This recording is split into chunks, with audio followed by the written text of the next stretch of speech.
Hey guys, welcome back to SoberTube. My name is Brian and I'm an addict in recovery, and today's episode is going to be about what it was like to be raised by an alcoholic and a little bit about my childhood. And there's been people in my life that have asked me about my childhood and I've been very vague about it. I guess because it was, a painful time, and who wants to talk about, negative stuff. But it's important to share my experience with people. So I grew up and my father was an alcoholic. The sad part is that that was the normal for me. What I mean by that is I never knew anything else than that. So I never knew what it was like to come from normal, or what we call normal. So I grew up, and ever since I can remember, my dad had a drinking problem and it affected my family in many ways. My dad was not a good husband, I'm sure, and only as an adult would I learn what it would mean to be a good man or a good, significant other to somebody. I have two sisters and a brother, and I know that, my dad's disease affected their lives, I'm sure, as well. I can't speak for them, but, I can only assume that it would have. But what it felt like for me, I was the youngest of four.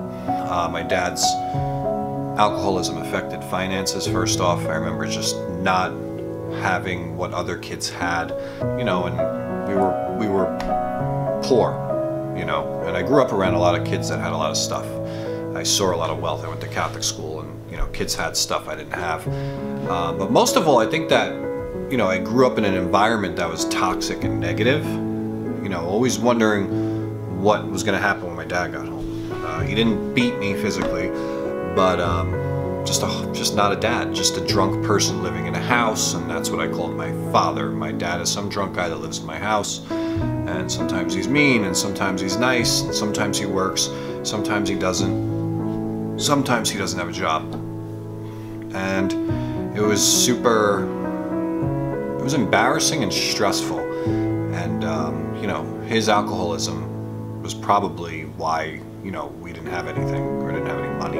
To always feel like you have less than, and to always feel left out, is a bummer. And the few things that my dad did do for me was always flawed. Like, he would take me to my baseball games, but he was always drunk, so I don't even know why he took me to the baseball games. Or him ruining holidays, or just him being mean and rude all the time. Like, that's what I grew up in. I grew up in a real bad environment. My mom's amazing. I had a really sweet mom, and she had sweet parents, and that just makes sense. Like, she was raised by really sweet people, and she in return became a really sweet person. And she did the best that she could, and she's a hard worker and a great person. I'm forever grateful for the mom that I have. And, I might as well have not had a father. So he left with another woman, of course, and lived his life. And, we didn't talk for a really long time. And I remember always thinking, wow, it's so weird, I don't have a dad. And, when he left, we became, I guess, even more poor at the time. We didn't have much. But I always knew that my mom was doing the best that she could and working her ass off to provide the best that she could. So, she did amazing. So, there's things that a father needs to teach his kids that were never taught. So, years later, my dad tried to get back into my life, and it was funny because he put on a good show. I love dads that do this. This is a thing that fathers do. They kind of wait for you to grow up, and they're like, hey, you want to be my buddy now? And I remember my dad did one thing for me in my entire life. He helped me financially with the situation that I needed help with. I was in trouble with my license. I needed money. He helped me with the lawyer, and he gave me like a very small amount of money. And I remember just thinking, like, wow, Dad did something for me. It's pretty cool. And years down the line, he came back to me and said that he wanted that money back. It was like the biggest punch in the stomach I've ever felt in my life. I remember thinking that my dad did one thing for me in my entire life, and the only thing that he could think to do was take it back. It was super sad. So I never want to be anything like this man. He was a drunk, he was mean, and he was horrible and selfish. you know, he could put on an act for a day or two, and then he was always back to himself, back to that guy that he was, which was miserable. And when my dad passed away a couple years ago, I felt nothing. What a horrible thing to say. I felt nothing when my dad died. I think I actually felt better that he was not around anymore, because it was always lingering, the fact that I had this guy who was mean and horrible and selfish floating around somewhere, and I never knew when he was going to pop back up or do something negative or verbally abuse me or say something horrible about me. He was really, really hard on me, this guy. The few interactions I had with him in my life, 90% of them were terrible, and the other 10% were phony. So it's hard to grow up like that. And then you become an adult, and I became an addict and an alcoholic. I don't know if it's hereditary, I don't know if it was just, you know, the way it worked out. I never knew why I was an addict. I just learned how to recover from addiction, but I could never pinpoint the reason why that happened to me or why it didn't happen to other people in my family. But it happened to me. I did learn how to recover, and you guys have heard about that in other videos. But so many tools in life missing.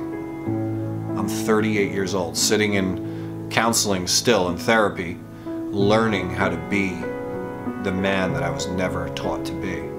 And, you know, I'm at a point where I could say that, you know, I'll always have a lot of work to do.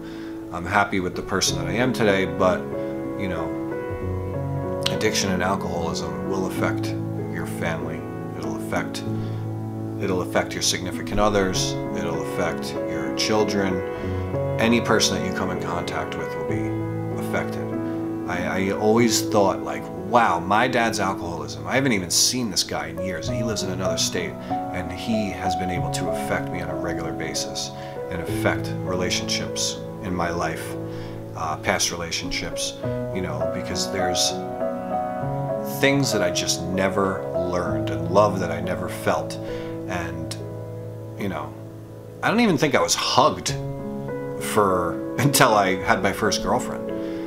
So, you know, and I'm not looking for pity. Listen, there's people that have been dealt way worse lives than me. I'm not looking for anything but to educate the person that is a possible addict or alcoholic and let them know that you are not just going to hurt yourself, you're going to hurt everybody else. And, you know, there's shrapnel to the addiction. You're going to affect other people, and they're going to carry that with them forever. You know, I don't know if I'll ever fully recover from my childhood, but I know that I'll always try to. And that's the most important thing in life. It's progress. It's attempting to be better and realizing that we'll never be perfect. You know, and in the past couple of years, I've had to learn that no matter how sober I am, no matter how many meetings I go to, no matter how much step work I do, no matter how successful I am, no matter what, I always have to try and be a better person, and that I'm going to fail, and that I have to somehow recover from my failures. You know, drugs and alcohol are no longer a part of my life. I'm 10 years removed from those things, and I'm not saying I'm never going to relapse or never go back, but I can tell you for the immediate future, it's not an option. I've gone through ups and downs, lefts and rights, struggles, and it's never happened.